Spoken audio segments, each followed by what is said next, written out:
Арайлы Алматымды. Қазіргі уақытта климаттың шұғыл өзгеруі, жалпы экологиялық өзгерістер, оның ішінде мынау бізге де табиғатқа да өзінің зиянын келтіреді. Мемлекет басшымыз Қасым-Жомарт Кемелұлы Тоқаев бұл мәселені үнемі қатаң өз назарында ұстап отыр.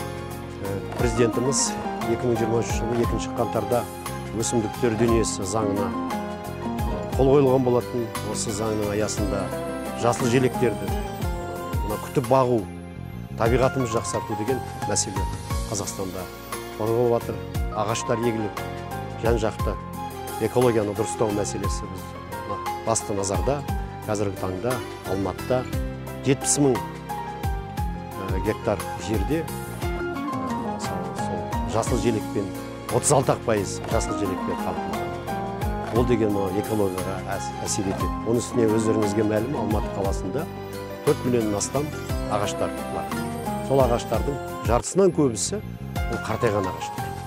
Бұл ретте университетіміздің басқарма ректоры, Қазақстан Республикасы президент жанындағы ұлттық ғылым академиясының президенті академик Ақылбек Қалышевтың бастауымен әкімдік пен университет арасында үлкен жоба, қоғаммен, әкімшілік пен ғылыми зерттеу институттары, ғалымдар бірлесіп жұмыстар атқарып жатыр. Біздің өзіміздің сүйікті қаламызда осы жасыл желектің көбеюі, ол деген экологиялық жағдайымызды жақсартады. Дайындығымыз өте жоғары деңгейде, құрал-жабдықтармен қамтамасыз етілді университет тарапынан. Болашақта біз Қазақ ұлттық аграрлық зерттеу университетінің осы жоба аясында ғалымдарымыз Алматы қаласының әсем қаланы осы жасыл желекпен қамтамасыз етуге зор үлесін қосады деген сенімдеміз.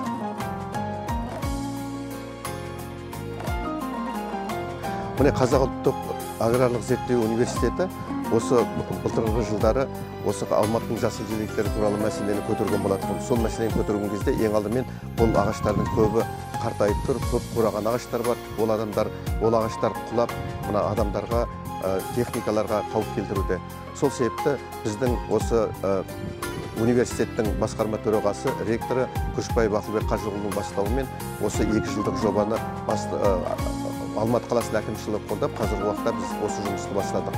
Қазіргі уақытта бізде 31 адам жұмыс жасап, бұл ең алдымен озық технология, ең алдымен мына дрондармен біз картографиялық жүйені салып, әрбір ағашты өзінің географиялық координатына отырғызып жатырмыз.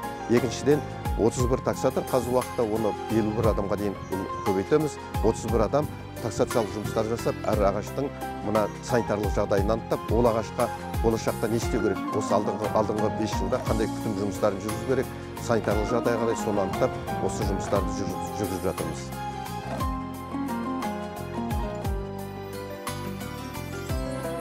Таксатордың жұмыстары қандай негізінде? Таксатордың жұмыстарында мына ағаштарды орнына қою, қай жерде қалай өсіп жатыр, оның жағдайын, оның күй жағдайын. Әр таксатор журнал бар, әр таксаторға береді. Сол таксатор журналында 12 көрсеткіштер бар. Ағаштың аты, жөні, жаңағыдай биіктігі, диаметрі, жағдайы, күй жағдайы, және сосын аяқ жағынан сол ағашқа не істеу керек, қандай жұмыстар істеу керек, соның бәрін белгіледі. Жалпы инвентаризация жұмыстары осы 5 жылда бір рет өтеді. Сол Алматыда биыл келесі 2 жыл болады. Таменов Тимур. Занимаемся дешифрированием аэрокосмических снимков.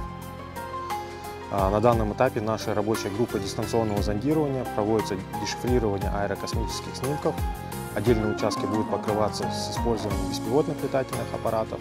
На данном этапе также нашей рабочей группы проводится работа по получению всех разрешительных документов для выполнения авиационных работ с использованием БПЛА. Мен Алматы қаласы Экоалматы компаниясының таксатор қызметінің қызметкерімін. Қолымда рейстограф деген аппарат Германиядан арнайы алдырылған. Осы рейстографтың жұмыс істеу қызметкерімін. Алдымызда тополь ағашы, жоғары жағында бұтақтары қурағандықтан біз осы рейстографпен қазіргі уақытта қандай дәрежеде екенін тексереміз.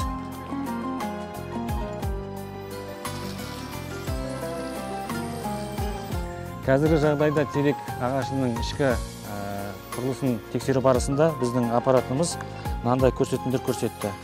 Бұл көрсетімде ағаштың ішкі жағдайы қандай? Қазір маманда бұл ағаштың жағдайы орташа дәрежелі деңгейде көрсетіп тұр. Бақтағы терек ағашының сапасы, ішкі жағдайы рейстографтың көрсетімі бойынша болашақта бұл ағаш санитарлық кесуге арналады. Для удобства таксаторам было предложено данное приложение QField. В этом приложении таксаторы ходят по объектам, которые мы им разграничили, и вносят информацию. Далее эту информацию мы уже проявляем на компьютере и проверяем их геолокацию. Диаметрі 120-дан астам, бойы 20 метрден астам болады. Емен ағаш, жалпы өмір жасы 100 жылдан көп. Жағдайы, жалпы емендер 200-300 жыл болғаннан кейін, бұның жағдайы орташа. Жолдың бойы болғаннан кейін, ауа тұтынушы санитарлық обрезка қажет етеді. 5%-тен төмен вредительдері бар. Породасы қарағаш, майда жапырақты. Диаметрі 72, биіктігі жалпы айтқанда 11. Состояниесіне үш беруге болады. Себебі қарап отырсаңыздар, бұл жас үлкен ағаш. Бұған санитарный обрезка жасау керек. Болезни да бар, көріп тұрғандарыңыздай. Жалпы диаметрі 88 деп айтуға болады. Қарағаш майда жапырақты. Бұл да диаметрінің үлкендігіне байланысты жасы да үлкен болып келеді. Жасы 90 жас деп беруімізге болады. Өздеріңіз көріп отқандай, осындай қураған жапырақтар бар, бұталар бар. Бұған тоже екінші категорияға кіреді, санитарный обрезка жасау керек. Және де айта кететін болсақ, болезнь аурулары да байқалады. Это есть шренка, возраст примерно лет 35, высота 4 метра, диаметр около 8, состояние здоровое.